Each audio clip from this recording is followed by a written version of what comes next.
Okay, so a BYU student asked how I came out to family and friends. And this is something that I think everyone struggles with, especially in the Mormon community. Um, and I kind of have to think everything through very carefully. So it was something that for me took a lot of thought and planning. It wasn't just, one day I blurted it out or anything. It was all very carefully constructed. Um, and for each person it's different, and some people, just don't know what to do. They don't know how to do it or when to do it, and so they just don't. I have lots of friends that aren't, out to their family. No one close to them in their life knows. The only people that know are other gay people, and it's because they're too scared. They don't know how to go about it, and you know what the reactions are going to be. If you've read my blog, I came to a point where I felt like suicide was, the best option, and that's a crappy place to be. And if you feel like that, then send me an email, um, talk to me, because that's definitely not the best option. And anyway, after I got through that, and I decided, okay, maybe there's another option for me, and it doesn't have to be this way. Um, I knew that if I was going to choose life, I couldn't move forward without letting my family know because it was too painful. It was too hard to be around my family and feel like I couldn't include them in my life. Um, to feel like I wasn't being completely honest with them. Also because when I was home, since they didn't know, comments would be made, things would be said that would make me feel very hurt. Because even though they weren't saying things against me specifically, it felt very personal because I knew that I was gay even if they didn't know. So any comments about gay people or whatever or gay anything became very personal. So I decided that if I was going to live, I needed to tell those people that were close to me. Um, and the way I did it was probably pretty unique.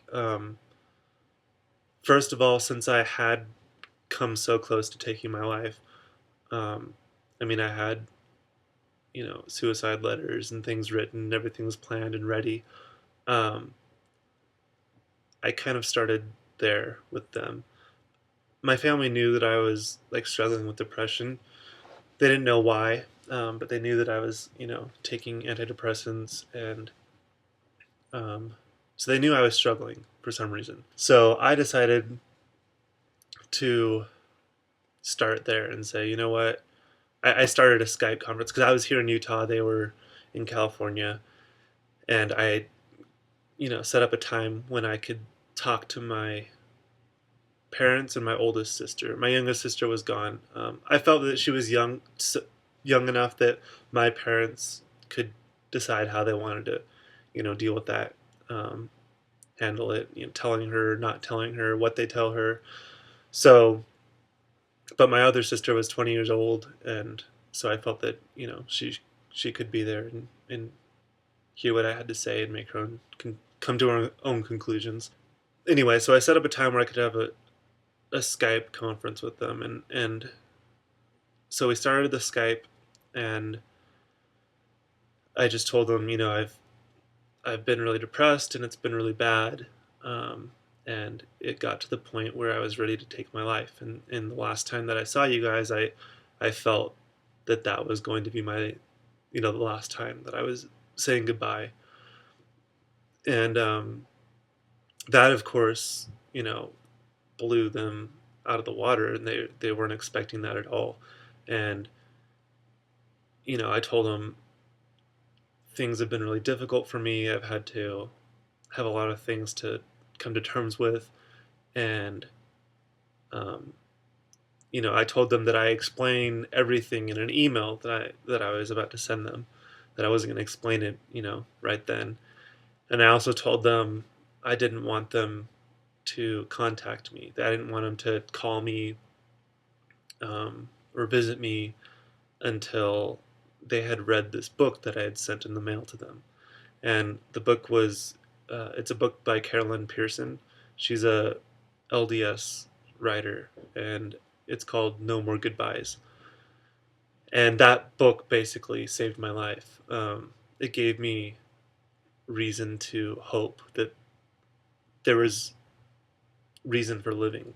And it's so difficult to recap your whole life and try to explain to them the struggle that you've been through for, you know, like 18 years or whatever, however long it's been, um, in one sitting to say, oh, I'm gay, I almost committed suicide, and let me tell you about my life for the last 18 years and what a struggle that's been. That's a lot to take in and to even put into words.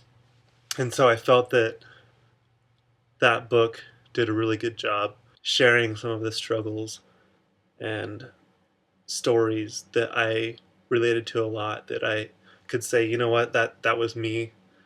Um, and I thought that it would do a really good job at helping them understand on a level that, and at a pace that they could take. If it's a book, they decide how fast they want to read it, if it's too much for them. Um, and it's just, the emotions are controlled by them. They can decide if it's just too much or not. And so, yeah, I sent that book in the mail to them, and it was arriving, I think, that night, like the day that I told them. And I said, once you read that book and you've had time to like think about things, um, then if you want to, you can call me, and we can talk. And I did that because I didn't want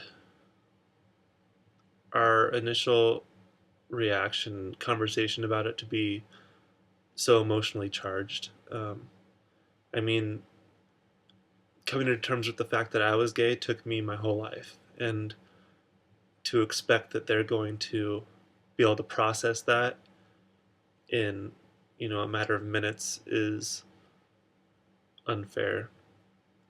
So I thought that the best thing to do would to be to give both of us time to think about things and process them. And in the meantime, they sent me emails and sent their reactions, and we'd respond, and converse that way. My immediate family's reaction was really, really amazing, and they were so loving and so, I don't know, supportive. Um, I was really lucky, and it was my mom finished reading the book 1 week after I had told them, and after she read the book, she sent me a text message, and I'll just read that text message to you. I finished the book. It was good. It addressed the fear, anger, each of our internal wars, and was hopeful. I loved it and will probably start reading it again. It has a profound message for everyone and insight into our eternal purpose in our life here on earth. This will be a growing time for us, and I'm not adverse to that. It will make us stronger. But oh, how I wish I could protect you from the storm of hurt and betrayal you must feel from religion and people around you.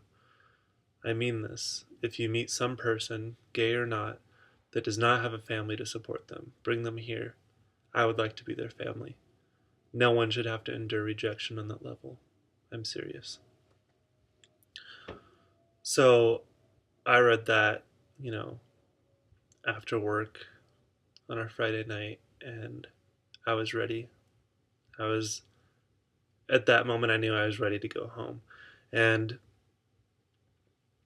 um, I knew that if I thought too much about actually meeting my family and looking at them, face to face, um, I wouldn't do it. But I knew that I could focus on packing my car and driving, and so that's what I did. I mean, it was midnight, and I went home, packed my car, and started driving. And I knew I'd probably get tired, and I did stop and sleep, on the road on the way. But I knew that I just had to get in the car and start going. And um, when I got there the next day, I was scared. It's really scary to kind of face people the first time, after they know, because you don't know what they're going to be thinking. You don't know if it's going to be awkward. You don't know if, like, you're just so unsure about what how your relationship's going to be different, and you're so afraid that it's going to be different. So I remember when I got there, I sat in my car for a while, and I don't know, for several minutes, and just took some time. And I was super scared, but I got my stuff, and I kind of slowly walked to the door. And I knocked, and my dad answered, and he was the first one that I saw. And he just hugged me and said, "Hey, glad you made it." Just normal conversation, and it was not awkward at all. It wasn't, you know, I didn't feel like anyone was looking at me different. I mean, obviously everyone was so happy to see me because of the conversations we had, but there was no awkwardness at all. It was just, they were full of love and just welcoming me into the house. And we just enjoyed the day, and we didn't even really have a conversation about it until later that night. And even that conversation was one of love and understanding. And I think that, I mean, there were some things that me and my dad disagreed on, but he still approached everything with love and non-judgment. And the conversation was really uplifting for me. So, and of course, not everyone's experience is like mine, and unfortunately, I haven't heard a single experience like mine, and it makes me really sad, to hear that, and to know that so many people face a lot more rejection and misunderstanding and judgment, by their families. And I would hope that that wouldn't be the case. Um, so anyway, that's how I kind of came out to my immediate family. And I'll talk about the other how I came out to other people in other videos, but I've also written about that on my blog. So feel free to visit that. And thank you so much for answering that question, for asking that question.